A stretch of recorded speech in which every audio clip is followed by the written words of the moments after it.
see, yeah. So, but there's a lesson there. I mean, I know you haven't got sharpening stones at the moment, but in your kits you have them. The importance of being able to sharpen a tool and keeping it sharp can't be underestimated. Part of this survival course is about giving people time to experiment with natural materials. Grass, for example, provides excellent insulation for clothing or bedding. As the course develops, the students will be expected to sleep in shelters made solely from what they can find around them.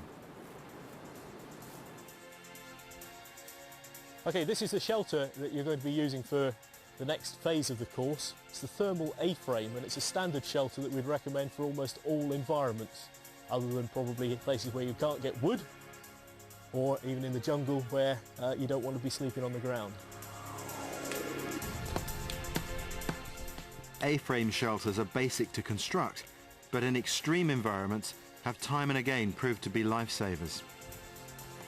The key is to make this shelter just big enough to cover your whole body. I'll give you some tips there. It's very difficult to make one of these lattice like this work. You know, they keep falling apart, don't they? Yeah. Much easier is to build it with these rafters closer together. Okay. Yeah. Yeah. And instead of trying to make a lattice like this, Yeah. what you can do is just, they've got natural hooks and things on them. Just hook them in at an angle like that. Yeah. With one end on the ground. Crisscross them a bit like that, and you'll affect the same. But it's a lot easier. You can just lay it on, let gravity do the work. Okay. And make sure these aren't too long. If these poke out too much, they catch the rain and it runs onto the underside and takes a fast track to you. Okay. Okay? Yeah, no worries.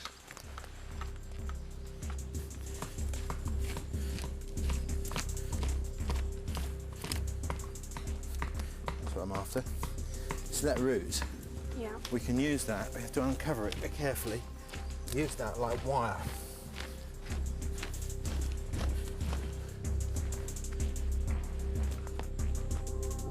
How's that? It's quite good, eh? That. I think I need to get bigger bits. Yeah.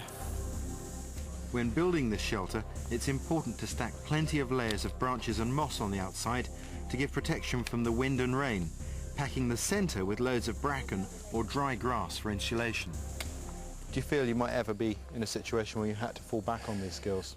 Yeah, I mean certainly we went out at the moment in the Balkans, Bosnia and into Kosovo, and certainly these kind of skills, it's this kind of woodland that you're going to end up in. So if you do end up in enemy territory or even in friendly territory, but there's a time before the guys can come and get you out, you need to be able to survive, you need to be able to protect yourself, and this is, you know, the ideal way of doing it. Fire is the most important skill of survival. Fire relates to protection in that it can warm you. It relates to location, it can give your presence away to rescuers.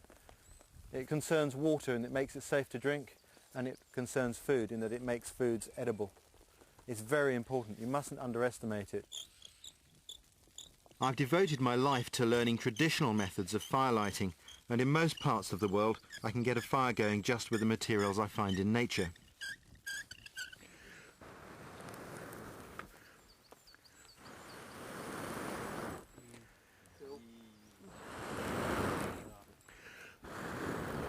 There you go.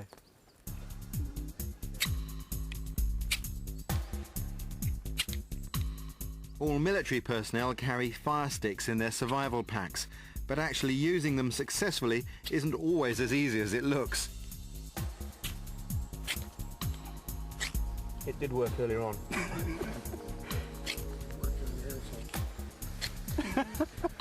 You start to hear that now, you hear this crackling, that's air getting in amongst it as it starts to burn.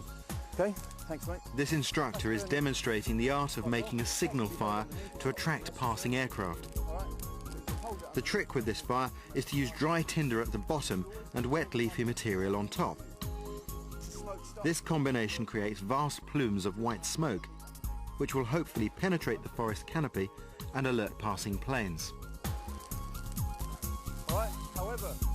There's an old saying in survival: proper preparation prevents poor performance, and these words should be remembered when building signal fires.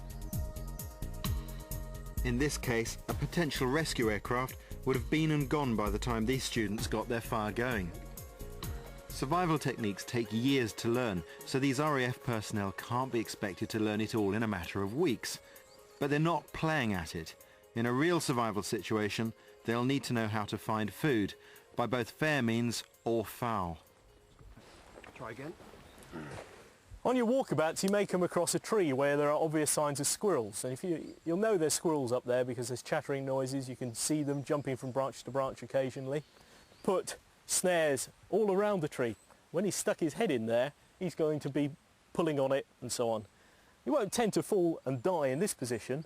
This is where use of its body weight comes in, because as he struggles, he will kick off and move to one side. They are very, very agile, and the more slack you've got on it, the harder it's going to be for him to get away. You're going to want to find some other methods of catching things. And by taking the inner cord from inside the parachute cord, you can make an interesting trap for ground-feeding birds. Get any fruit that you can off of a tree, and then thread it through a piece of your inner cord. You want a couple of meters of line that the bird finds this in the location where he's already used to eating the fruit, and then works his way along, eating and swallowing the line as he goes, all the way along until he reaches an area where he's run out of fruit, and it's also tethered directly to a peg strongly driven into the ground. He'll try and walk away, but he's already ingested about 2 meters of cord wrapped up into his stomach, so he's not able to move. As long as you check it regularly, you'll be the one who catches this bird and not some other predator like a fox. They are good eating. Okay, they started to become quite popular in a number of restaurants, which tended to sort of die out because people don't like the idea of eating something that's cute and furry. But because of the nature of the animal, there's very little fat on it. It's a very, very nice tasting meat. All that's perfectly edible and will make good eating. Even though these men and women could go to war at any time, it's clear that some of them find the prospect of eating a squirrel unappealing. But they need this kind of exposure. People have died in survival situations because they couldn't cope with the idea of killing and eating animals, either for moral reasons or simply repulsion. Once again, a very effective method of cooking because you're going to sear it, and so it's going to be safe to eat. Obviously, by keeping the skin, retains a layer of fat, fat being a very important ingredient in this survival situation. But if you don't want the fat, it's very simple to peel it off. We're not looking at things necessarily that taste delicious and look like something we buy from Sainsbury's on a weekend. We're looking at something that in extremis is going to keep us alive. It's lovely. On this course, RAF personnel aren't expected to live off wild animals. Instead, they're given a pheasant or chicken to pluck, gut and cook. As so many people are used to eating cellophane-wrapped meat, students often struggle with the basics of preparing a bird for roasting. Feathers are coming off easily, got into the skin, and you can see there's maggots and worms and God knows what else. So this one will definitely have to be buried and gotten rid of as far from camp as possible. In fact, there's nothing wrong with this bird. What he thought were maggots was actually corn inside the bird's gizzard, a costly mistake when you're starving. Right, now what do we do? I wouldn't like to kill the animal, but if I was hungry enough, which I'm sure I would get in that situation, then yeah, I'd have to.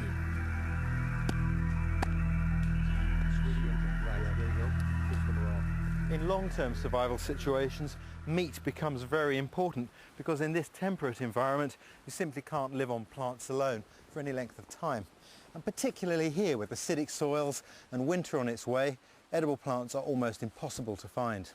But there are some useful plants like this one. This is sphagnum moss. Now that can be cleaned up, boiled, strained and dried to be ready to use as a wound dressing because it's incredibly absorbent. And in fact, it was used in both the First and the Second World Wars for field dressings. And then there's this. This is polypody. And this fern, the root of it, can be made into teas to treat bronchial disorders and sore throats. Both useful medicines for people on the run.